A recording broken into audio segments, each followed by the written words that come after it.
It was 1st of April 1865. Lincoln had a vision. He noticed he was strolling around the White House rooms and he heard screaming from every room. He entered the White House's East Room in search of the voices. While several people were sitting there and sobbing, he noticed a body that was wrapped and had its face hidden. "Who died in White House?" Lincoln inquired of a guard. "President," the guard said. "An assassin assassinated him." The crowd's cries became more intense and Lincoln awoke. What's up everyone, and welcome to our YouTube and Facebook channel. If you are watching our channel for the first time, please consider subscribing. And if you like our videos, please give us a thumbs up. This is the last episode of 3-part video series about complete history of Abraham Lincoln. So let me tell you, who was Abraham Lincoln? When Abraham Lincoln was elected president, he faced death threats. In second half, you saw the botched plot of Baltimore. Lincoln received so many threatening letters that he couldn't read them all, and he had put them all in a big envelope. On the envelope, the word assassination was written in large characters. Lincoln's close colleagues worried for his life and forced him to maintain protection. The troop was stationed on White House grounds. Army joined Lincoln whenever he rode on his chariot. Despite these arrangements, Lincoln's heart was unsatisfied. He once stated that if someone intended to murder him, the same thing would have happened whether he wore mail or had guard around him, because there are millions of methods to kill someone after the decision has been made. Lincoln got up early on April 14, 1865, as usual, and got some work done before breakfast. He then went about his business for the rest of the day. Lincoln visited the General Grant and attended a cabinet meeting. He issued an order prohibiting revenge against anyone in the rebel states. There was no violence, according to Lincoln. Much blood had already been poured. After lunch, he went to his office and decided on various court-martial cases. Lincoln commuted a rebel spy's death sentence and pardoned a runaway Union Army soldier. Lincoln told his wife around midday that he had never been happier in his life. Lincoln and his wife drove in chariot shortly before dusk. His wife was devastated by the death of their son William. Lincoln kept trying to end the sadness by talking to her tenderly. He predicted that we would be happy in the future because the war and William's death had made our lives difficult. That evening, Lincoln and Mary went to see a play at Washington's famous Ford Theater. The theater had a box of 2 of them. The box was draped with a flag. The carriage of Lincoln and Mary then came to stop in front of the theater. Major Henry Rathbone and his fiancée accompanied them in a carriage. Both couples were escorted to presidential box. As soon as Lincoln stepped inside the box, everyone in the hall below stood respectfully. The musicians on the stage began playing "Hail to the Chief." Lincoln nodded and smiled as he sat in a comfy chair, thanking them for the honor. Mary sat next to him with Major Henry and his fiancée on their right. The play began as Lincoln sat down. It was comedy called Our American Cousin, starring Laura Keene. Lincoln laughed heartily at play's humorous dialogues. The 4 people in the box had their backs to the door.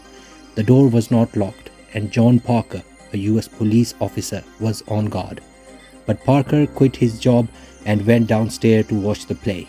Seeing the door empty, a killer approached the door with a pistol and a knife. He had decided that today he will kill Lincoln at all costs, because in his view, Lincoln was a dictator who had deprived the southern state of their independence. Drama's performance was still ongoing in the theater. Music was playing. People were laughing at a comedy act when the door of Lincoln box opened. The killer rushed in with a pistol in his hand. He struck Lincoln in the back of the head and fired. As soon as the shot was fired, Lincoln fell forward in his chair and became unconscious. Mary hurriedly attended to him and started screaming. Major Henry turned his head to look at the killer, who had a pistol in one hand and smoke was coming out of its barrel. He had a knife in his other hand. Major Henry jumped up and attacked the assassin, but the assassin stabbed him and jumped on the stage 12 feet below the box. On stage, he shouted a slogan which meant, "Thus always with the tyrants."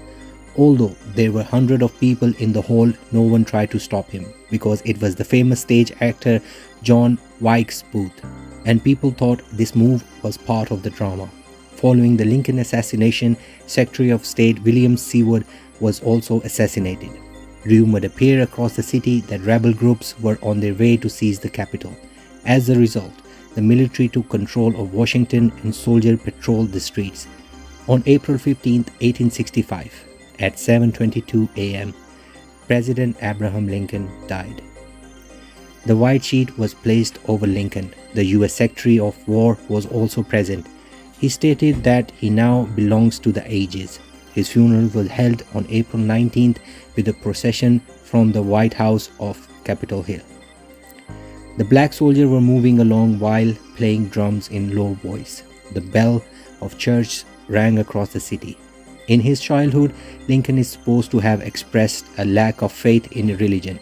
He utilized God's name in his talks and quoted Bible verses after becoming a politician, but he never claimed to be a Christian. He also stated that it was tax on his reputation because he was not religious. It means that his popularity among his supporters has dropped. Historian says Lincoln accepted his lack of popularity among voters but never tried to represent himself as religious. Because of Lincoln's statement, there is still controversy about whether Lincoln believed in religion. A special burial train carrying Lincoln's coffin left to his home state of Illinois, 1,654 miles away, on April 21.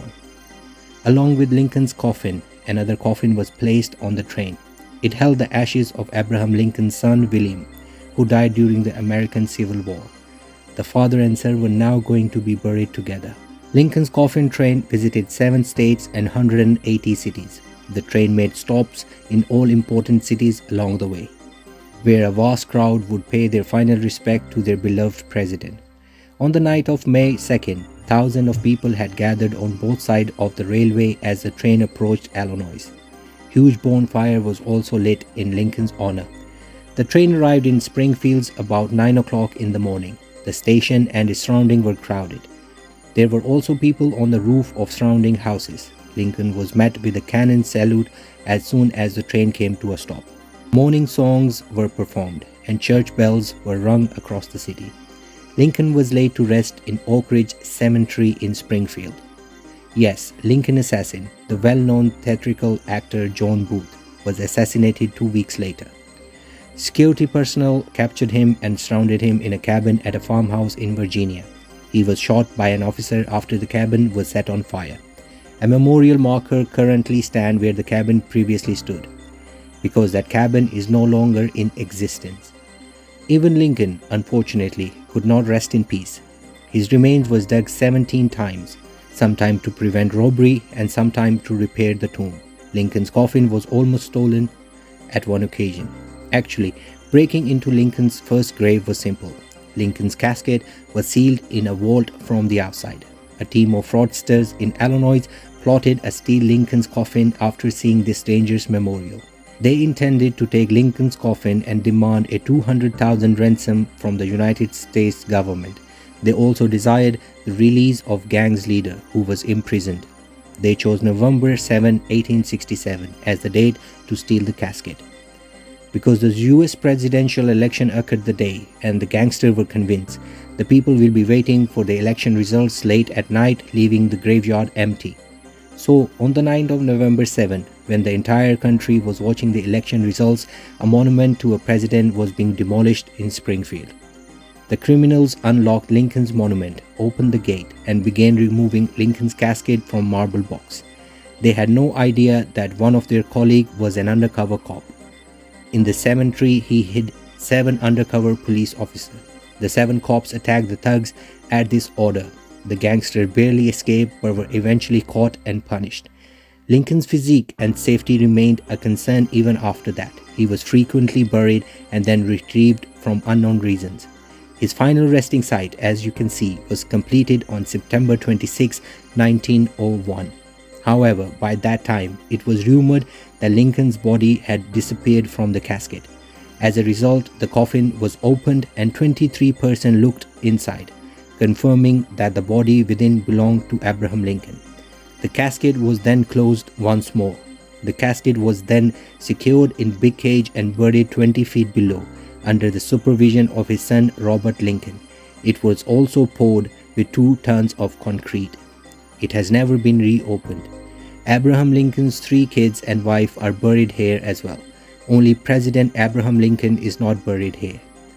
There have been 14,000 books published about Lincoln's life. Countless theses, research papers, films and plays have been produced. Memories of him can be found all around the country.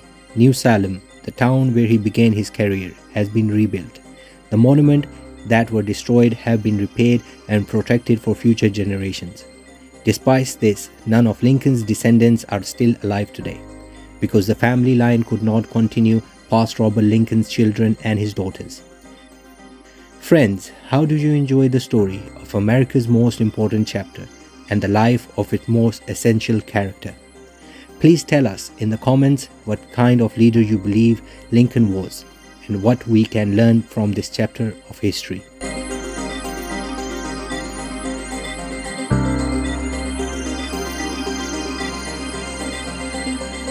Thanks again for watching this 3-episode video series of Who was Abraham Lincoln. If you are watching our channel for the first time, please consider subscribing.